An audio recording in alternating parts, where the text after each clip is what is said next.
अगर हम अपने इन कायदीनों को या तो दुरुस्त कर लेंगे, इनको उलमाए सू नहीं रहने देंगे और उलमाए हक को तलाश करेंगे, उनकी क़यादत एस्टेब्लिश कराएंगे। और वो हैं, उलमाए हक हैं, लेकिन वो पब्लिसिटी नहीं करते, उनको आरएसएस और बीजेपी मदद नहीं करती, उनको टेलीविजन पे नहीं दिखाया जाता। वो ईमानदारी से ग्रास रूट लेवल पे काम करते हैं। अगर हम उन लोगों को कायद बनाएंगे तो बहुत आराम से ये मसला हल हो जाएंगे। सारे नाम लेके बताया था, ये जो कांग्रेस पार्टी के अंदर आरएसएस के एजेंट हैं, वो बहुत दोनों सीनियर लोग थे। आरएसएस और बीजेपी देश को के संविधान को, लोकतंत्र को, देश को तोड़ना चाहती है और उसका सबसे बड़ा हथियार इस वक्त कोई चीज है तो ये वो चुनाव में वोट चुराने की मशीनें बन चुकी हैं।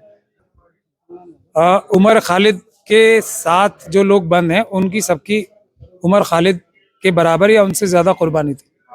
एक तो हम ये काम ईवीएम का भी आपने इसमें जिक्र किया। इससे पहले भी ईवीएम के लिए बहुत सारे आंदोलन इस मुल्क में हुए। पिछले दिनों आपने और कई सारे और सुप्रीम कोर्ट के सीनियर वकील थे, उन्होंने भी इसके लिए आंदोलन शुरू किया था। इस बार आपको क्या लगता है, महाराष्ट्र में भी दोबारा सरकार बन गई है और थोड़ा सा होता है कि कांग्रेस के कुछ लीडरान सामने आते हैं, लेकिन फिर जो कांग्रेस की मेन बॉडी है वो पीछे हट जाती है और दोबारा ये लगने लगता है कि शायद ये सरकारों का आपसी खेल है और इसमें जनता इसी तरीके से पिसती रहेगी। देखिए, ऐसा नहीं है। इसमें आपकी 90% बात एकदम दुरुस्त है, लेकिन पूरी अपोजिशन पार्टीज का सांठगांठ आरएसएस और बीजेपी से नहीं है। उनके अंदर आरएसएस और बीजेपी ने अपने एजेंट और जासूस छोड़ रखे हैं। उनको हमने वक्तन फवक्तन एक्सपोज भी किया है। 15 नवंबर को हमने कांग्रेस पार्टी के बाहर एक वफद ले जाके, डेलीगेशन ले जाके, आइडेंटिटी नाम लेके बताया था ये जो कांग्रेस पार्टी के अंदर आरएसएस के एजेंट हैं, वो बहुत दोनों सीनियर लोग थे। उसके बाद ही 26 तारीख को आपने देखा, महाराष्ट्र के इलेक्शन के हारते ही खड़गे साहब ने और राहुल गांधी जी ने एक तरीके से ये ऐलान किया है कि अब कांग्रेस पार्टी भी हमारे साथ इस आंदोलन में सड़कों पे आएगी। तो हम लोग यही चाहते हैं। देखिए, हमारी तो कोई किसी पार्टी से एक तरीके से कोई लड़ाई नहीं है।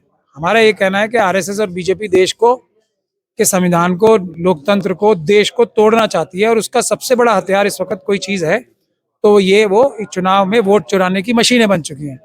तो अगर सब लोग मिलके, और इसके अलावा भी बहुत सारी गड़बड़ियां वो चुनाव में करते हैं, इसमें कोई दो राय नहीं है, लेकिन अगर ये गड़बड़ी हटा दी जाएगी तो फिर कम से कम ये हारना शुरू हो जाएंगे और उसके बाद जो अच्छी, इनसे बेहतर सरकारें आएंगी, अच्छी तो मैं नहीं कहूँगा, वो कम से कम दूसरी जो गड़बड़ियां करते हैं आरएसएस बीजेपी वाले लोग या दूसरे लोग जो पावरफुल हैं, वो चुनाव में खत्म होंगी। जनता की आवाज से सरकार चुनी जाएगी जब, तो वो जनता से डरेगी भी, जनता का ख्याल भी रखेगी। अच्छा, बहुत सारी चीजें हैं एनआरसीसी की जो शायद लोगों के सामने नहीं आती। कुछ चेहरे हैं जैसे उमर खालिद है या मैन जो चेहरे हैं उनके नाम तो सामने आते हैं, लेकिन इसके अलावा मीरान हैदर है, गुलफिशा फातिमा है, खालिद सैफी है और बहुत सारे नाम हैं। कुछ ऐसे नाम भी हैं कि जो आंदोलन के शुरुआत में इनके साथ थे, वो आज लीडर बन गए हैं, कांग्रेस पार्टी के बड़े लीडर भी बन गए हैं। दिल्ली में उन्होंने चुनाव भी लड़ लिया है, लेकिन उमर खालिद 1700 दिन गुजर जाने के बाद आज भी वहीं के वहीं, उनके साथी भी वहीं हैं।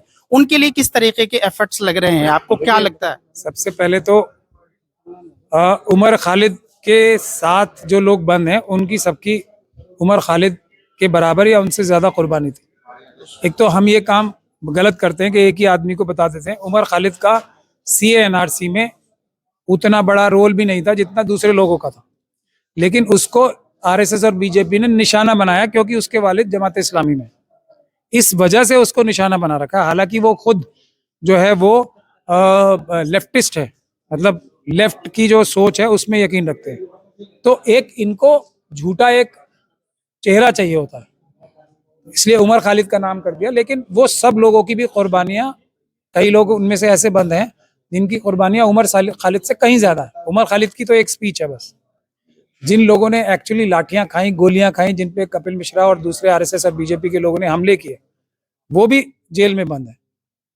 एक तस्लीम भी जेल में बंद है, गुलफिशा भी जेल में बंद है। गुलफिशा तो एक्चुअली प्रोटेस्ट कर रही थी, पीसफुल प्रोटेस्ट में। तो अब ये आरएसएस की चाल में हमें नहीं आना चाहिए। और इसमें जो सबसे बड़ी कमी है, मैं ये मानता हूँ, जो लीगल पैरवी हो रही है वो भी ठीक से नहीं हो रही। अब मेरे पास 3 इसके केसेस थे, तो मुझसे तो पूरा इकोसिस्टम लग जाता ना, किसी तरीके से मुझसे केस छीन लिया जाए। तो 2 लोगों को, गुलफिशा भी पहले मेरी क्लाइंट थी, तो उसको, और सलीम और दूसरे लोग सबसे ज्यादा क्लाइंट जो बेल कराई है मैंने, दिल्ली दंगों में मैंने ही कराई है, खुद सामने रह के सारे प्रोटेस्ट में लीगल एडवाइस मैं करता था, और सीधे हर जगह जाके पुलिस जब कानून तोड़ के हमला भी करती थी तो पूरे देश में सैकड़ों जगह जाके मैंने खुद, और इसीलिए कि सबसे ज्यादा रोल अगर किसी का है इसमें तो पुरुषों का नहीं है, जी बिल्कुल। ख्वातीन का है। तो मेरी भी जो जितनी जो मेहनत है वो भी उन ख्वातीन के सामने बहुत छोटी है। सबसे पहला क्रेडिट तो उनको जाना चाहिए जिन्होंने संविधान और देश बचाया। हम लोग और वो ख्वातीन क्या कह रही थी, आज उसका सबूत मिल गया ना। राहुल गांधी तक की नागरिकता छीनने की कोशिश हो रही है, तो किस किस नागरिकता ये छोड़ देते अगर वो आंदोलन नहीं होता। ये है सबसे अहम बात। तो इसमें कोई लीडरों का, किसी एक को लीडर बनाना किसी भी मुहिम को खराब करने के लिए सबसे बड़ा होता है, और ये आरएसएस और बीजेपी की साजिश का हिस्सा रहती है कि एक लीडर को बना दो कि ये इसका फेस है, उसको तोड़ लो या उसके किसी फैमिली मेंबर को तोड़ लो। और जैसे पर्सनल लॉ बोर्ड के उसके वालिद जो है वो स्पोक्स पर्सन है, पर्सनल लॉ बोर्ड का क्या रवैया, मैं समझ सकता हूँ उसके वालिद पे कितना प्रेशर होगा। तो अब प्रेशर से तो इन्होंने शिवसेना तोड़ ली, प्रेशर से तो इन्होंने कांग्रेस तोड़ ली, तो उमर खालिद के वालिद को भी बहुत ज्यादा प्रेशर में है। और इसीलिए पर्सनल लॉ बोर्ड की जितनी भी आज की कार्रवाइयां हैं बिल्कुल वो ऐसी नहीं है जिनको के ईमानदाराना कहा जा सके। तो एक वली रहमानी साहब के बेटे हैं फैसल रहमानी, उन्होंने इस्तीफा तक दिया है क्योंकि वो ये कह रहे हैं कि पर्सनल लॉ बोर्ड काम ही ठीक से नहीं कर रही है, वो अपने काम नहीं कर रही थी। तो ये आरएसएस और बीजेपी की टेक्निक होती है कि जो इनके पास आ जाता है वो मशीन में, वॉशिंग मशीन में धुल जाता है। तो ये जो मशीन से बाहर रहता है वो बेईमान और चोर होता है। तो इसलिए हमें किसी एक लीडर को, कोई भी हो चाहे, किसी एक नाम को लीडरशिप नहीं देनी चाहिए, हर एक लीडर से सवाल करना चाहिए। मेरा आपसे आखिरी सवाल है, मुस्लिम समाज के ऊपर लगातार जिस तरीके से तशद्दुद होता रहा है, चाहे वो बाबरी मस्जिद हो, ज्ञानवापी हो, इसके अलावा संभल, और तमाम तर मीडिया में रिपोर्ट्स भी छप रही हैं, लोग चैनल्स पे आकर इंटरव्यू भी दे रहे हैं, डिबेट्स भी इस पे होती रही है, लेकिन मुस्लिम समाज कहीं ना कहीं इस बात के इंतजार में रहता है कि शायद इस बार कोई मजबूत ऐसा कदम उठ जाएगा कि शायद थोड़ा सा हम लोगों को सुकून मिल जाएगा। ऐसी मस्जिदें जहाँ 500 साल से नमाजें पढ़ी जा रही हो, 1 घंटे में ही सर्वे रिपोर्ट सामने आ जाती है और उनको सबमिट करके फौरी तौर पे 2 घंटे में सर्वे टीम बना के भेज दी जाती है। और फिर क्या होता है, उसके बाद थोड़े दिन ऐसा चलता है, उसके बाद हम लोग सब लोग भूल जाते हैं। कोई ऐसा टोल फ्री नंबर हमारे पास हमारी तंजीमों की तरफ से नहीं होता कि जहाँ जुल्म हुआ है वहाँ के लोग फौरी तरफ से उनको राहत मिल जाए। अब 1600 से ज्यादा नौजवानों पे पर्चे हो गए हैं, और जो नौजवान जेलों में हैं उनको पुलिस किस तरीके से तंग कर रही है, उनको कह रही है कि 10 नाम आप लिखवा दो अपने आस पड़ोस के, उनके ऊपर भी पर्चे कर दिए जाएंगे, आपको छोड़ दिया जाएगा। यहाँ आपको क्या लगता है, क्या कभी राहत मिलेगी या फिर जिस तरीके से चलता आ रहा है इसी तरीके से चलता रहेगा? कि नाउमीदी तो हराम है, पहली बात तो मैं ये बता दूं। तो नाउमीदी तो नहीं होनी चाहिए, और क्योंकि आवाम बहादुर है, देश का संविधान है, मजबूत संविधान है, बावजूद इसके कि सभी जो इंस्टीट्यूशंस हैं या जो आईनी तंजीमें हैं वो आज आरएसएस और बीजेपी ने बहुत ज़्यादा कमज़ोर कर दिए, कॉम्प्रोमाइज़ कर दिए, लेकिन उसके बावजूद भी संविधान और आवाम जो है वो मजबूत हैं। तो जीतने का सभी साजो सामान मौजूद है।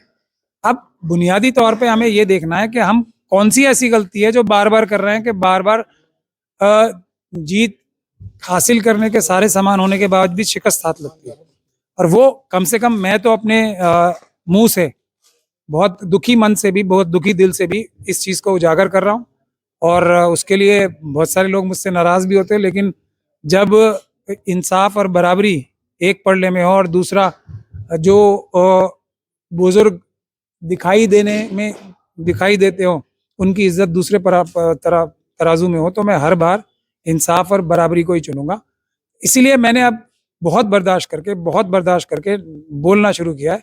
अगर हम अपने इन कायदीनों को या तो दुरुस्त कर लेंगे, इनको उलमाए सू नहीं रहने देंगे और उलमाए हक को तलाश करेंगे, उनकी क़यादत एस्टेब्लिश कराएंगे। और वो हैं, उलमाए हक हैं, लेकिन वो पब्लिसिटी नहीं करते, उनको आरएसएस और बीजेपी मदद नहीं करती, उनको टेलीविजन पे नहीं दिखाया जाता, वो ईमानदारी से ग्रास रूट लेवल पे काम करते हैं। अगर हम उन लोगों को कायद बनाएंगे तो बहुत आराम से ये मसला हल हो जाएंगे सारे, और उनके साथ फिर हम जैसे जो वकील हैं, दूसरे दानिशमंद हैं, वो उनकी क़यादत में काम करेंगे। ये है सबसे आसान रास्ता, लेकिन ये आरएसएस और बीजेपी कभी होने नहीं देगी।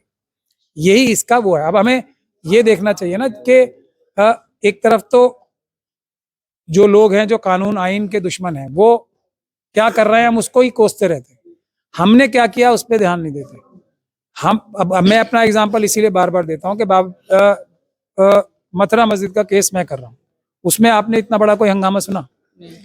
अभी मैं आज सुबह सुबह टेलीविजन पे इस पे न्यूज में देखा है कि आरएसएस अपना कैंप लगाने वाला है, मथुरा में बड़ी मीटिंग करने वाला है। मथुरा मस्जिद का केस मैं कर रहा हूँ, जो वहाँ की शाही ईदगाह है।